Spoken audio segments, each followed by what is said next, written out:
Assalamualaikum warahmatullahi wabarakatuh. Halo anak-anak, bertemu kembali dengan saya Ibu Eni Puspita pada mata pelajaran prakarya dan kewirausahaan. Pada kesempatan kali ini kita akan mempelajari tentang perancangan dan produksi kerajinan dengan inspirasi budaya non-benda. Setiap daerah di Indonesia memiliki budaya tradisional yang berbeda-beda. Budaya tradisional daerah dan material serta teknik khas daerah merupakan potensi yang harus dikembangkan sehingga lestari dan menjadi manfaat bagi daerah. Pengembangan dari setiap budaya tradisional tersebut akan menjadi kekayaan bersama yang luar biasa yang akan memberikan warna bagi kemajuan bangsa Indonesia di masa depan. Salah satu kekayaan pengembangan budaya tradisional adalah melalui pengembangan kerajinan. Potensi budaya non-benda yang dikombinasikan dengan potensi material dan teknik akan menghasilkan kerajinan. Perancangan kerajinan dengan inspirasi budaya non-benda akan menerjemahkan sesuatu yang abstrak atau tak berbenda menjadi benda atau sesuatu yang berwujud. Misalnya inspirasi yang diambil dari sebuah cerita rakyat yang tak berbenda ini ya. Nah, di sini akan menjadi sebuah diorama mini yang menggambarkan salah satu pemandangan atau adegan dalam cerita rakyat tersebut. Diorama mini adalah sejenis benda miniatur 3 dimensi untuk menggambarkan suatu pemandangan atau suatu adegan. Contohnya di sini cerita rakyat Malin Kundang. Salah satu pemandangan alam yang ada dalam cerita tersebut adalah rumah adat. Kemudian diorama mini yang dihasilkan adalah miniatur rumah adat Minangkabau. Contoh lain adalah mengambil inspirasi dari kepercayaan simbolis tak berbenda burung enggang, kemudian dibuat menjadi tekstil bermotif burung enggang. Tahapan penerjemahan meliputi yang pertama, pemahaman terhadap makna simbol. Jadi simbolnya di sini adalah burung enggang. Maknanya apa? Maknanya adalah leluhur turun ke bumi memberikan perlindungan. Kemudian dari sini dicari kata kuncinya. Kata kuncinya adalah burung enggang dan perlindungan. Kemudian akan dihasilkan benda atau kerajinan berupa tekstil bermotif burung enggang.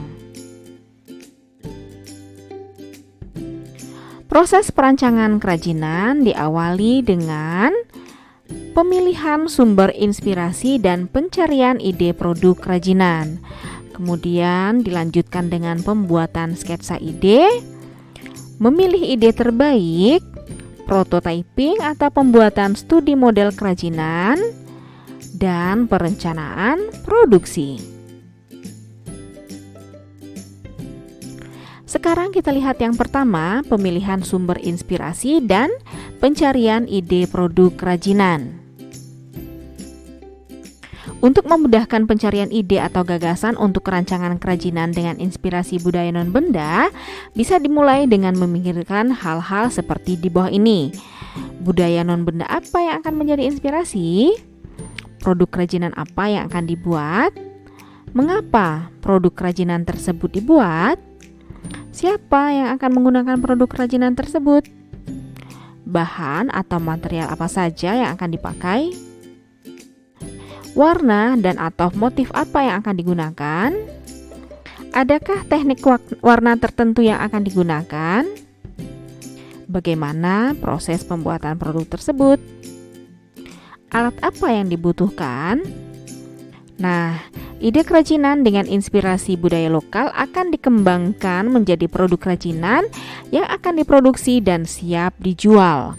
Dengan demikian, produk yang dihasilkan harus memiliki nilai estetika dan inovasi agar diminati pasar. Yang kedua, pembuatan sketsa ide. Ide-ide produk rencana atau rancangan dari produk kerajinan digambarkan atau dibuatkan sketsanya menggunakan pensil, spidol, atau ballpoint, dan sebaiknya hindari penggunaan penghapus. Tariklah garis tipis dahulu. Jika garis yang dirasa kurang tepat, abaikan saja. Buatlah garis lain pada bidang kertas yang sama. Demikian seterusnya, sehingga kamu berani menarik garis dengan tegas dan tebal. Gambarkan idemu sebanyak-banyaknya. Ya, di sini ingat, gambarkan idemu sebanyak-banyaknya karena kita tidak tahu mana yang nanti akan kita ambil sebagai ide terbaik.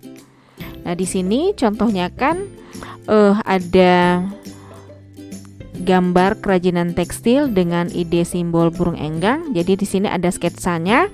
Kemudian hasilnya adalah akan dibuat kerajinan tekstil yang bermotif burung enggang. Kemudian ada juga pembuatan sketsa yang idenya berasal dari cerita rakyat si tanduk panjang. Yang ketiga, pilih ide terbaik. Jadi di poin nomor 2 tadi kan kalian sudah menggambarkan sketsa sebanyak-banyaknya. Jadi di poin ketiga ini kalian memilih ide terbaik. Manakah yang menurut kalian ide yang paling baik, kemudian paling menyenangkan, dan paling memungkinkan untuk dibuat? Ya, jadi dipilih mana yang paling baik, menyenangkan, dan memungkinkan untuk dibuat. Contohnya tadi misalnya kerajinan tekstil dan kerajinan kotak berhias. Nah, di sini kalian pilih mana yang paling baik menurut kalian. Ya, dan tentu saja memungkinkan untuk dibuat. Yang keempat, prototyping atau pembuatan studi model kerajinan. Sketsa ide yang dibuat pada tahap sebelumnya adalah formatnya 2 dimensi, ya, masih dibuat pada bidang datar atau kertas. Kerajinan yang akan kita buat nanti itu berbentuk 3 dimensi. Maka studi bentuk selanjutnya dibuat dalam bentuk format 3 dimensi, yaitu dengan menggunakan studi model. Studi model itu bisa menggunakan material sebenarnya maupun bukan material sebenarnya. Yang kelima, perencanaan produksi. Tahap selanjutnya adalah perencanaan untuk proses produksi atau proses pembuatan kerajinan tersebut. Nah, di sini prosedur dan langkah kerja dituliskan secara jelas dan detail. Kenapa? Supaya pelaksanaan produksi dapat dilakukan dengan mudah dan terencana. Saatnya mengerjakan tugas. Tugasnya adalah pengembangan desain dan persiapan produksi kerajinan dengan inspirasi budaya non-benda. Yang pertama, kalian cari ide produk kerajinan dengan inspirasi budaya non-benda yang akan dibuat. Tadi kan kalian sudah tahu kalau ide itu bisa berasal dari cerita rakyat, pantun, upacara adat, tarian, dan lain-lain. Kemudian, buat beberapa sketsa ide dari produk tersebut, ya. Jadi beberapa sketsa, lebih dari 1 sketsa yang kalian buat. Kemudian dari sketsa yang kalian buat tadi, kalian pilih 1 bentuk yang paling baik menurut kalian.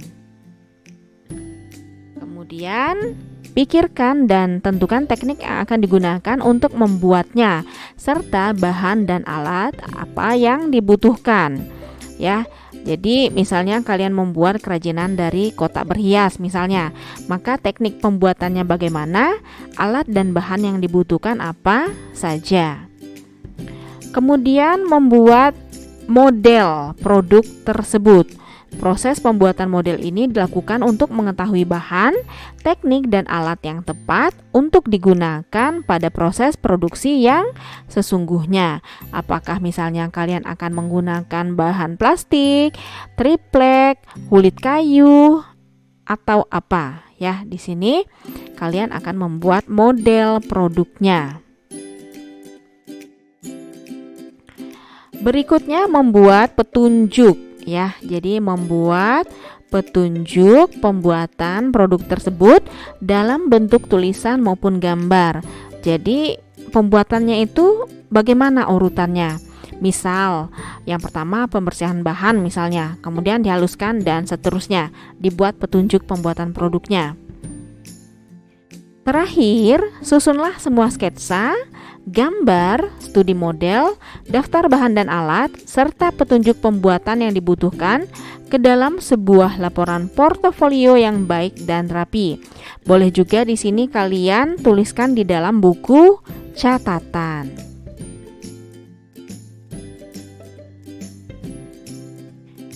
Demikian materi kita pada hari ini tentang perancangan dan produksi kerajinan dengan inspirasi budaya non-benda.